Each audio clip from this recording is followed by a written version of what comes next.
हमने बहुत सारी एमॉक्सिलिन 625 mg की टैबलेट्स खाई लेकिन हमें कोई आराम नहीं मिला और अभी भी कंटिन्यूसली ले रहे हैं फिर भी कोई आराम नहीं है। डॉक्टर से कंसल्ट कर रहे हैं फिर भी आराम नहीं है। काफ़ी सारी मेडिसिन आप खा रहे हैं उसके बाद भी अगर आपको आराम नहीं है तो इसका कारण आप समझिएगा। आपको मेडिसिन खाने की ज़्यादा ज़रूरत नहीं है, आपको कारण समझने की ज़्यादा ज़रूरत है। अगर आप कारण समझ लेते हैं तो आपकी बीमारी ऑलरेडी ख़त्म हो जाएगी। हालांकि इस वीडियो में आपसे मैं कुछ ऐसी मेडिसिन के बारे में डिस्कस करने वाला हूं जो आप सभी को इस बीमारी से, इस परेशानी से राहत देगी और इन मेडिसिन को आप उपयोग कर सकते हैं। सबसे पहले हम बात कर लेते हैं कि ये परेशानी है क्या और इसके बारे में क्या समस्याएं, गले से संबंधित समस्याएं चल रही हैं। मैं वीडियो को ज़्यादा लॉन्ग नहीं खींचूंगा और कोशिश रहेगी कि छोटी से छोटी वीडियो में आप सभी को ये महत्वपूर्ण इन्फॉर्मेशन मिल जाए। सबसे पहले बात कर लेते हैं गले में दर्द होना, गले में कुछ अटकना या गले की कोई भी समस्या हो। इस वीडियो में आप सभी को उसका सॉल्यूशन मिलेगा। गले में टॉन्सिल्स हो, गले की वॉल पर छोटे छोटे दाने हो या फिर गले में हल्का सा नीलापन आ रहा हो या फिर सांस लेने में थोड़ी बहुत तकलीफ हो रही हो या फिर निगलने में कुछ तकलीफ हो रही हो, सारे कारण या सारे बीमारियों के लक्षणों के आधार पर मैं आपको इस वीडियो में मेडिसिन बताने वाला हूँ। हालांकि इस वीडियो में जो मैं मेडिसिन बताने वाला हूँ वो मेडिसिन मैं पहले भी एक वीडियो में डिस्कस कर चुका हूँ, लेकिन शायद वो वीडियो किसी के पास नहीं पहुँच पाया। अगर नहीं देखा हो तो वीडियो के डिस्क्रिप्शन जरूर चेक कीजिएगा और वहाँ पर आपको वीडियो मिल जाएगी। सबसे पहले समझ लेते हैं एक ऐसी मेडिसिन के बारे में जो मेडिसिन आप सभी को बहुत ही फ़ायदा देने वाली है और उसे हम उपयोग कर सकते हैं। उस मेडिसिन के सिम्टम्स हैं निगलने में थोड़ी बहुत तकलीफ होना। अगर वो सॉलिड कुछ खाता है, जैसे रोटी खाया उसने या कुछ फल फ्रूट्स खाया उसने, तो उसको कोई समस्या नहीं है। लेकिन लिक्विड अगर वो लेता है, थोड़ा बहुत लिक्विड है या फिर वो थूक निकलता है, तो ऐसी कंडीशन में उसको लगता है कि यहाँ पर कुछ ना कुछ अटका है या गले में मेरे को कोई ना कोई समस्या या गठन टाइप की है। दूसरा, इसके अलावा गले का जो कलर है वो चेंज हो जाना, जैसे थोड़ा बहुत नीला हो जाना। इसके अलावा पेशेंट अगर वो टाई लगा लेता है, कई ऐसे पेशेंट्स होते हैं, कई ऐसे मरीज होते हैं जो टाई लगाने के बाद उनको बहुत ज़्यादा घुटन महसूस होती है, चाहे वो महिला हो या पुरुष हो। कई ऐसे पेशेंट्स होते हैं जो टाई लगा के उनको परेशानी होती है। कई ऐसे पेशेंट्स होते हैं जिनको मंगलसूत्र डालने से भी इरिटेशन होता है, परेशानी होती है, उनको चिड़न होती है, उनको ऐसा लगता है कि गले में कुछ ना कुछ अजीब सा डला हुआ है। तो ऐसे पेशेंट्स के लिए ये टारगेटेड मेडिसिन होती है। इस मेडिसिन का नाम होता है लेकेसिस 30। ऐसा पेशेंट्स ज़्यादातर क्रॉस लेग करके बैठता है, यानी कि पैरों को एक दूसरे से क्रॉस करने के बाद ही वो ज़्यादातर बैठने की उसकी पोजीशन होती है। ऐसे पेशेंट्स में टॉन्सिल्स की परेशानी थोड़ी बहुत हो सकती है।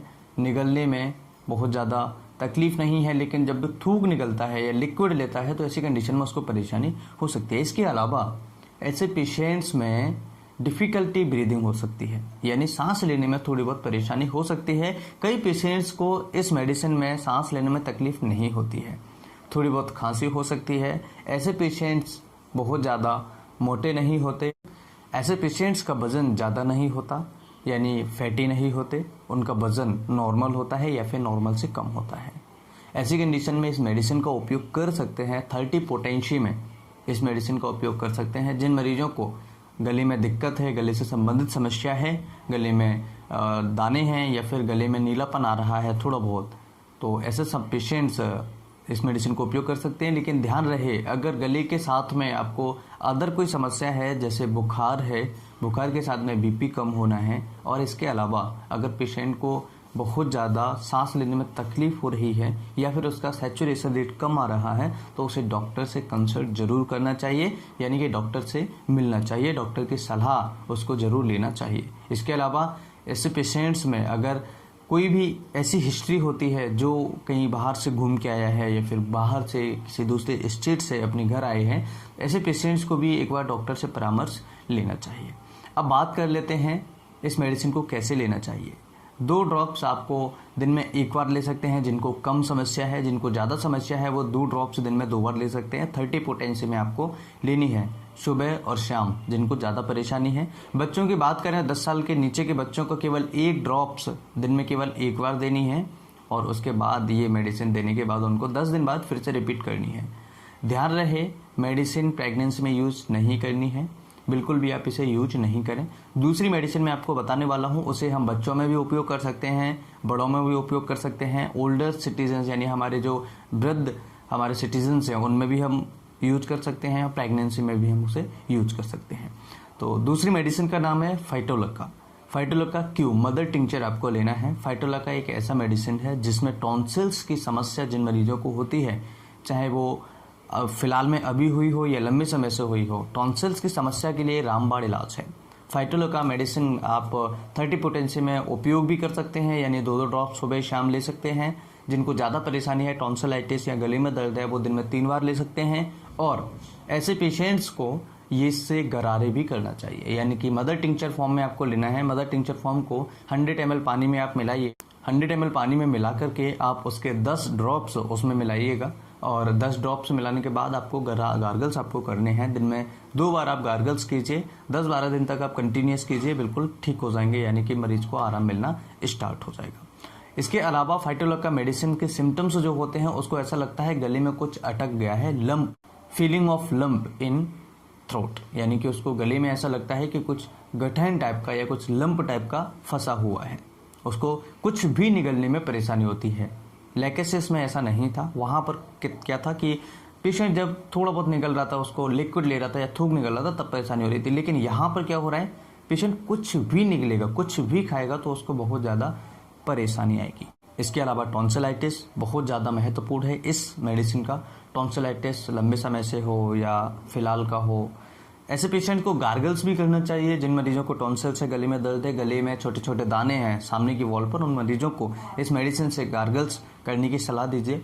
और ऐसे पेशेंट्स जिनको निगलने में तकलीफ है, सांस लेने में भी थोड़ी बहुत तकलीफ हो रही है, वो इसका गरारे गार्गल्स कर सकते हैं। दिन में 2 बार 2-2 ड्रॉप सुबह शाम ले सकते हैं 30 पोटेंसी का। इसे प्रेगनेंसी में भी ले सकते हैं, और 3rd मंथ की जो प्रेगनेंसी है, यानी कि 3 मंथ से जो ज़्यादा की प्रेगनेंसी है, उसमें आप इस मेडिसिन को उपयोग कर सकते हैं। कोशिश करें कि डॉक्टर से सलाह लेने के बाद ही इसे उपयोग करें। बच्चों में आप इसे उपयोग कर सकते हैं, गार्गल्स सब कर सकते हैं, प्रेगनेंसी में भी गार्गल्स कर सकते हैं इसका, और बच्चे भी गार्गल्स कर सकते हैं। बच्चों में 2-2 ड्रॉप्स सुबह शाम 30 पोटेंसी की आप दे सकते हैं, जो जिनकी उम्र 5 साल से ज़्यादा है। और 5 साल से जिनकी उम्र कम है, उनको एक बार डॉक्टर से, पीडियाट्रिक डॉक्टर से जरूर कंसल्ट कीजिए। उम्मीद है कि ये वीडियो आपके लिए बहुत ही इन्फॉर्मेटिव साबित होगा, और अगर अच्छा लगे तो लाइक, शेयर एंड कमेंट ज़रूर करें। अपने दोस्तों के साथ शेयर करना न भूलें, जहाँ भी आप शेयर कर सकते हैं, फेसबुक, व्हाट्सएप, इंस्टाग्राम एंड जहाँ भी आप शेयर कर सकते हैं, ट्विटर वगैरह वगैरह। तो फिर मिलते हैं एक नई वीडियो में, तब तक के लिए शेयर करके लोगों का फ़ायदा करते रहिए और सपोर्ट करते रहिए। Bye bye, take care, thanks for watching, have a nice day.